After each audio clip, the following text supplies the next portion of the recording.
E se existisse um livro que os próprios apóstolos liam, um livro que é citado como profecia dentro do Novo Testamento, mas que simplesmente sumiu da maioria das Bíblias que conhecemos? Hoje, a gente vai mergulhar nos segredos de um dos textos mais influentes e, com certeza, mais polêmicos da história, o livro de Enoque. A grande questão que vai nos guiar é essa. Por quê? Por que uma obra tão respeitada pelos primeiros cristãos acabou ficando de fora? O que a jornada desse livro nos revela sobre como a própria Bíblia foi formada? A resposta, olha, é uma viagem fascinante pela história, pela teologia e pelo poder. Então, para a gente entender por que ele foi excluído, primeiro a gente precisa saber o que ele é. E já adianto, a resposta não é tão simples quanto um livro. É algo bem maior. O que a gente chama de primeiro Enoque, na verdade, é mais como uma biblioteca inteira. Isso mesmo, é uma coleção de pelo menos 5 livros diferentes, como o livro dos vigilantes e o livro das parábolas, que foram juntados ao longo de séculos. Cada parte conta uma história com uma voz bem particular. E esses textos surgiram numa época fervilhante, o período do Segundo Templo. É aquele tempo entre a reconstrução do Templo de Jerusalém e a sua destruição pelos romanos. Foi uma era de muita agitação religiosa, de muito questionamento. O cenário perfeito para nascer a história mais impactante de Enoque. E que história! Agora a gente entra na parte mais dramática e, sem dúvida nenhuma, a mais influente dessa obra toda. A história dos anjos caídos e seus filhos gigantes. O livro dos vigilantes conta sobre uma verdadeira rebelião cósmica. Um grupo de anjos, chamados de vigilantes, desce para a Terra. Aqui, eles ensinam conhecimentos proibidos para os humanos e, o mais sério de tudo, se unem a mulheres, gerando uma raça de gigantes violentos, os Nephilim. O resultado? O mundo mergulha numa espiral de caos e corrupção. E aqui que vem a ideia mais radical do livro. Para Enoque, quando esses gigantes morrem, seus espíritos não desaparecem. Eles se tornam os demônios que assombram a Terra.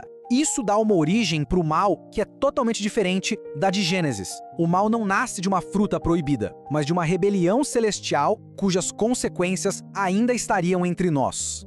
E essa história, por mais fantástica que pareça, não era uma qualquer. Pelo contrário, os ecos dela ressoam de um jeito surpreendente dentro da própria Bíblia, como se estivessem preenchendo lacunas e respondendo perguntas que ficaram em aberto. Sabe o capítulo 6 de Gênesis, que menciona rapidinho os filhos de Deus que se uniram às filhas dos homens e geraram os Nefilim? O texto é curto, quase uma nota de rodapé. Pois bem, o livro de Enoque funciona como se fosse a história completa por trás desses versículos, dando a explicação detalhada que muitos leitores daquela época estavam procurando. A prova definitiva dessa influência está aqui, no Novo Testamento. A Epístola de Judas cita diretamente uma passagem de Enoque e trata como uma profecia legítima de Enoque, o 7º depois de Adão. Não é uma alusão, é uma citação direta. Para o autor de Judas e sua comunidade, Enoque tinha autoridade profética. Ok, se era tão importante, por que não está na nossa Bíblia? Isso nos leva direto para o centro do debate, a questão da canonicidade. E o debate foi intenso. De um lado, a citação no Novo Testamento e o apoio de pais da igreja importantes, como Tertuliano. Do outro lado, a desconfiança. Teólogos de peso, como Agostinho, questionaram a antiguidade do livro e apontaram o que consideravam declarações falsas, argumentando que um texto tão detalhado assim não teria como ter sobrevivido ao dilúvio.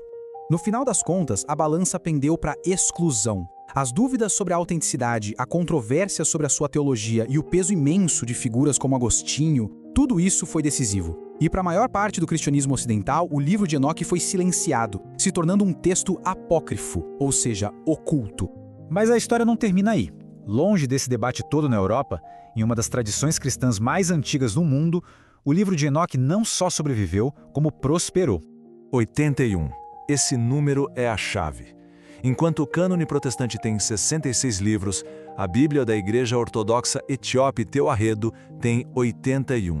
E entre os livros que eles preservaram está, claro, o livro de Enoque. Mas por que a Etiópia manteve o livro? As razões são tanto teológicas quanto práticas. Eles viam Enoque como um profeta que anunciou a vinda de Cristo, por causa das referências ao Filho do Homem. Além disso, o livro era fundamental para os cálculos do calendário sagrado deles. A importância era tão grande que lá no século XV, o próprio imperador Zer Jacob o defendeu como uma escritura essencial. E que defesa! O imperador chegou a escrever: sem o livro de Enoque, você não pode ser nada. Você não pode ser nem cristão nem judeu. Para ele, o livro era o alicerce não só da fé, mas da própria compreensão do tempo sagrado e da profecia. Isso mostra a profundidade da importância que ele tem na tradição etíope. E assim, a jornada do livro de Enoque, rejeitado por uns, sagrado para outros, nos leva de volta para nós mesmos.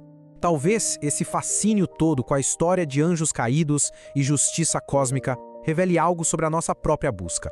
Por que será que a gente se sente tão atraído por textos perdidos e narrativas alternativas? Talvez seja porque, assim como os leitores de Enoque há 2000 anos, a gente também busca entender a origem do caos no mundo e encontrar um sinal de que, no fim, a justiça vai prevalecer.